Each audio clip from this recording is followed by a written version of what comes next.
Man, am I pumped. All right, let's get into it. Closing cases. Talking about industry types. First, I love to talk about the why.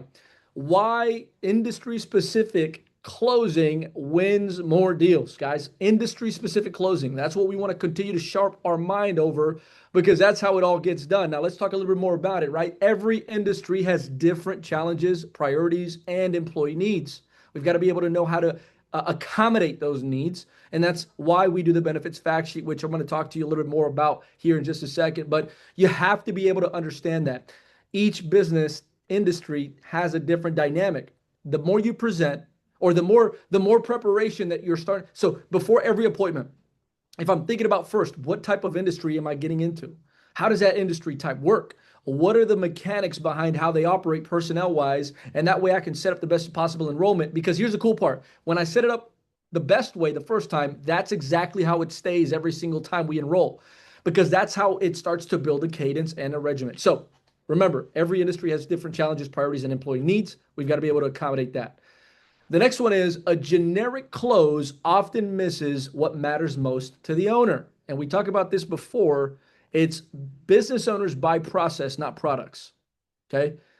Even though they do get excited about what we have because they probably never heard of it before, most of them already have a large $1 million policy somewhere. So what they're most excited about is being able to offer what we have to their employees. All right. So if you're writing numbers, if you've got things to write down, that's one thing I don't want to. I want you to write this down. Business owners buy process, not products. Business owners buy process, not products. So what does the enrollment process really look like, right? So if I'm hiring, let me give you an example. If I'm hiring somebody to work on my landscaping, I may have a general idea of what I want it to look like, but I'm not going to know what kinds of plants to pick from, what kind of rock or gravel to put in this area, or what kind of mulch.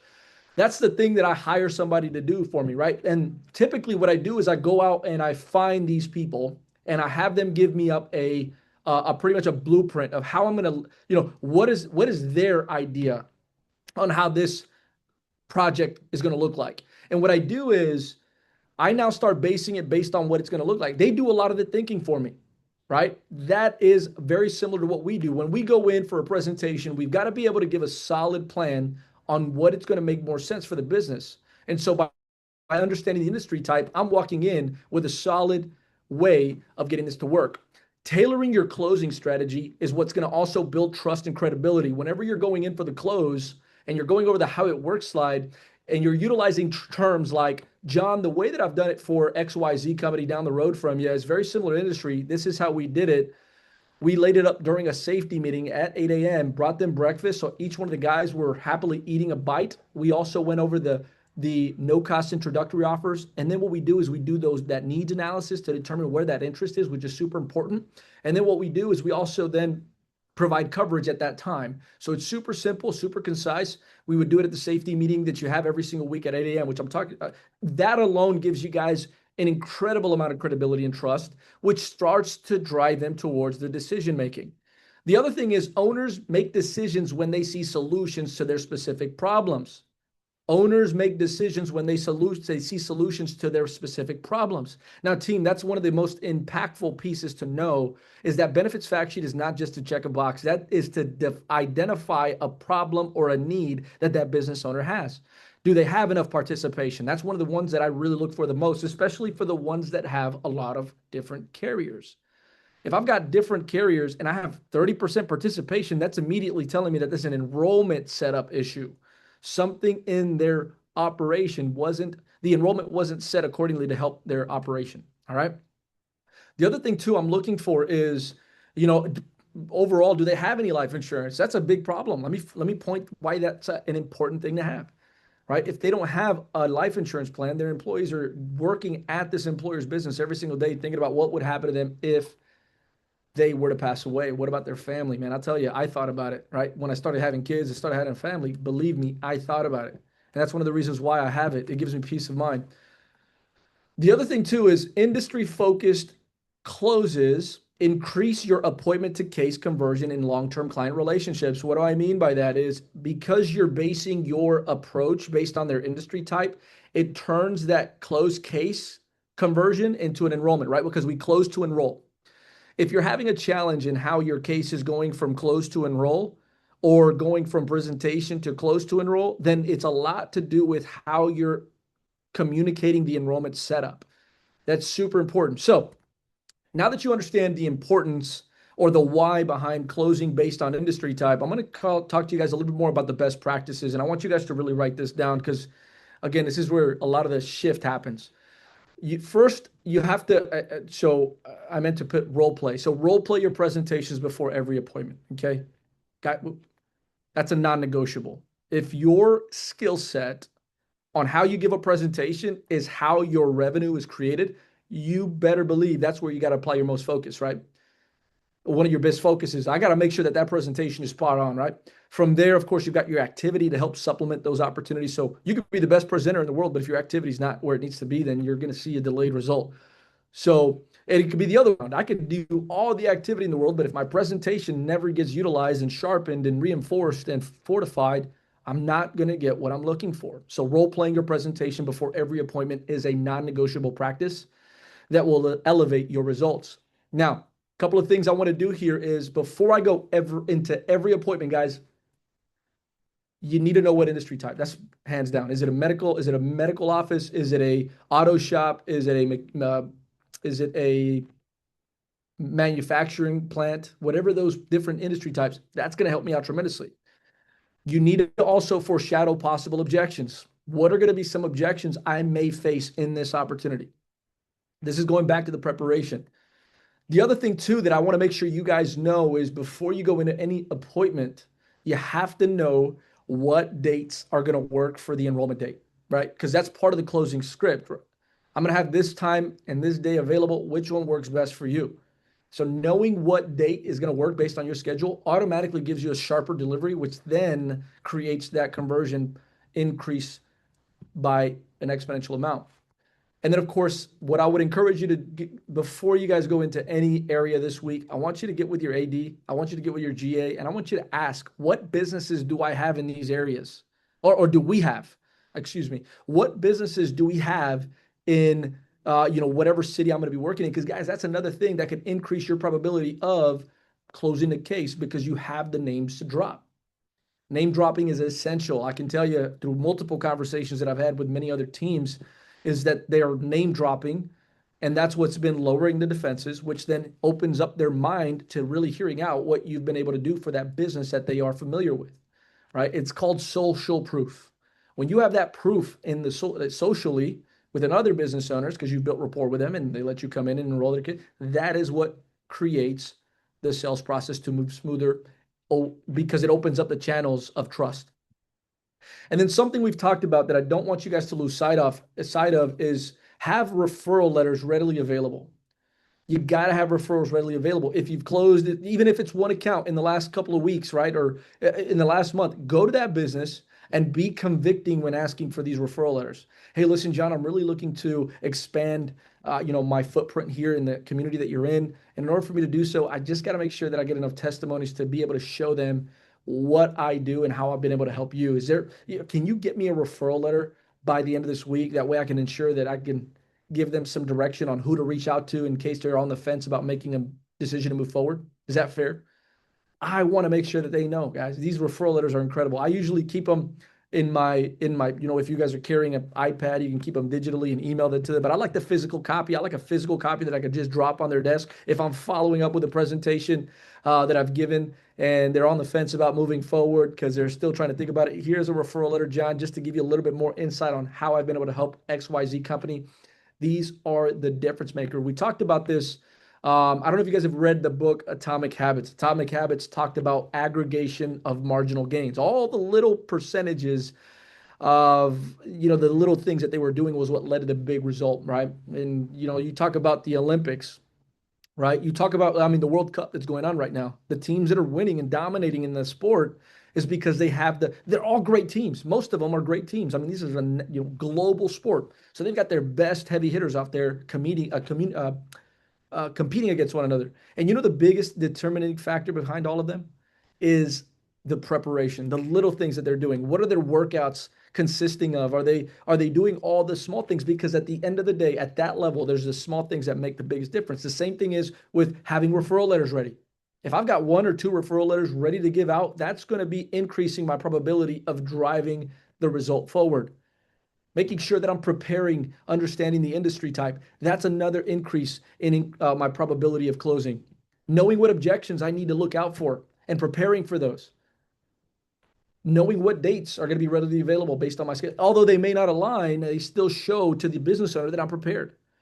And then, of course, having all of these things working together as one is what drives the number or the probability of closing a case. I mean, you could be closing at a 25% right now and not doing any of this. Imagine how much more you'd be closing at a 33, at a 42, at a 50%. 50% of your presentations have closed because you have all of these small things that you're contributing towards your success. So now, first industry I wanted to go in with is the field service industry. This is one typically that our market consists of these the most. These are businesses like plumbing, heating and air, electric companies, landscaping companies, construction companies, right? Now, with these particular industries, these are examples of businesses that have their employees typically working in the field 80% of the time. So these are going to have employees that are coming in during certain days of the week to turn in any kind of paperwork, restock their trucks, maybe even just prepare for the week. So most of these businesses that I mentioned here have safety meetings each month as well. So you just want to make sure, right? So during, and I'm going to cover a couple of things here with you, but you could utilize this knowledge to know what questions to ask. Okay. And I'll show you a couple of questions, right? So now that I understand the business type, what I want to do is I want to apply this knowledge to the benefits fact sheet, because here are going to be some additional questions you can ask to be prepared to set up that enrollment properly. The first question, of course, very basic. We all know this answer is question, but it's there, right? How many employees work more than 28 hours per week, right? Of those employees, how many have been employed for 6 months? Now, here's the big one. How many employees of those work in the office, right? Because typically those field employees trying to get a date set up for me to go out and see those employees, that's what the business owner is mostly thinking about whenever trying to make a decision on this. But if I can say, hey, why don't we get this enrollment started with the office people first? We'll get those people taken care of, and then we'll reconvene and talk about how we can then, of course, see the employees during the safety meeting the week after. So by asking how many employees work in the office, that gives me another avenue to solidify the enrollment and get paperwork, because we have a plan that makes sense. The other thing too is how many of their employees work in the field, right? How many of them work in the shop? They could have a couple. Some of them work in the office. Some of them work in the shop that are repairing the machinery, right? The landscaping companies, they got guys that work on the machines. They got people that are administratively managing the business. So it's like understanding where the personnel is that helps you shape the enrollment. Now, the other question I would ask, and guys, these aren't questions that are on your benefits fact sheet. These are questions you have to do you have to study to know, hey, I know this industry. Let me ask these additional questions. Is there a certain day of the week everyone comes in? Do you have a safety meeting? When is that safety meeting, right? These are all collected at the benefits fact sheet to then go in and deliver a plan of action when you're talking about how it works. Okay? Remember that, team. It's not rocket science. It does take practice, but I promise you, with enough understanding, you're going to see a lot of great things happen because you're going in prepared. The next industry, well, here's a suggested closing script I wanted to include here.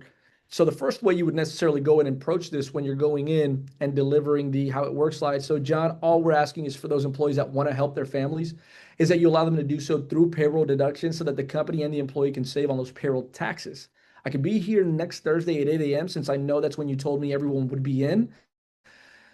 Will that time work for you? Okay, now one thing I did want to include in here is the power of guilt, guys. We have to do a better job of this. If we want our enrollments to actually go through, you have to trust me on this. Letting them know, right? So John, I got you penciled in for 8 a.m. this next Thursday, but I did want to make sure that we were on the same page with this one. As you know, there's a lot of businesses in the community that need what I have or that need our benefits. So anytime I give to you is time I can't give to someone else. So I can make sure that I take care of you and your employees properly. Can you commit to this coming Thursday at 8 a.m. to help me provide you guys with the best service and your employees? Is that something right? Because again, what do I have to lose? If they're going to reschedule on me this coming Thursday, I just want them to double check their calendar. They're not just saying, yeah, 8 o'clock is going to be fine. Come on in. Hey, throw a little power of guilt in there. What are they going to say? Oh, actually, we got this going on. It's better that we switch it, right? That's super important, right? Now, John, I can come by the next safety meeting on Tuesday and make sure to see everybody. We could also bring breakfast for your whole team. Which one's going to work better for you? So in both cases, I was able to utilize information gathered from the benefits fact sheet, right? Here in the script, since that's when you told me everyone would be in, right? When I say that, they start to picture them all being there, me being able to then take care of their employees. That's what is important, right? And the second option here is I can come to the safety meeting next Tuesday and make sure to see everyone. We will also bring breakfast for your team. Which one works better for you? Now that we understand the difference or the field service companies and how to prepare for those, the next one I want to talk about is manufacturing companies. These are steel companies, warehouses, fabrication companies. With these types of businesses, they tend to have employees that are at one location. The goal with these types of businesses is not to interfere with production, not to interfere with production. So on the benefits fact sheet, here are some additional questions that you're going to be able to use to help you prepare for the setup of that enrollment. Of course, your basic question is how many employees that work 28 hours? How many of those have been employed 6 months? But here's the kicker. How many do you have, or how many shifts, how many different shifts do you have? Because a lot of the times with these types of companies, they're all about volume, getting these particular needed tools or whether it's, I've seen these companies, they've got a lot of little like machining companies. They got a certain volume they've got to do by a certain deadline. So they've got, machines running all through the day. They just got different shifts to come in and run them. So by knowing how many shifts they have, it just helps you know when to schedule this enrollment. And then of course, what are the different shift times? Okay. If I know that they have X amount of shifts, what are the times that those shifts start to then bring in the next one? I can then, of course, schedule a time to come in and see the ones that are coming in for their first shift, or I can see the ones that are coming out of their shift at the end of the day before they leave. So a lot of great information there. Now, John, all we ask is for those that want to protect their families is that you allow them to do so through payroll deduction so that the company can see those payroll taxes, save on those payroll taxes. So as you stated, your employees work in shifts, and I don't want to interrupt your production. So I have some time available on Tuesday morning at 7 a.m. for the first shift, and we can come back in on Thursday afternoon around 3:30 for the second shift. Do those days work for you?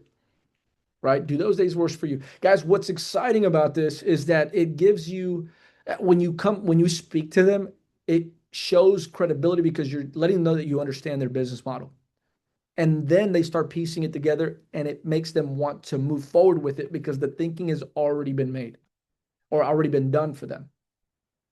So, guys, that's going to conclude what we wanted. I went over two very important industry types. Those are the two that we see most common. So what I wanted you to do is really just take a look at what appointments do you have coming up this week?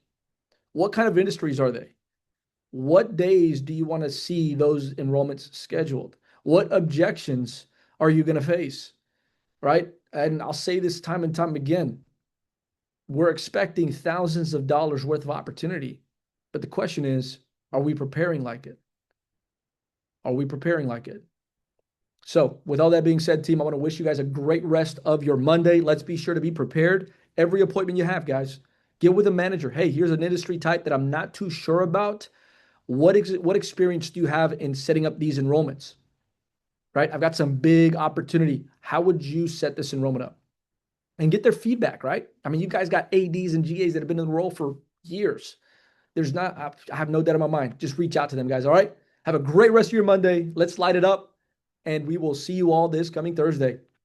Bye, everyone.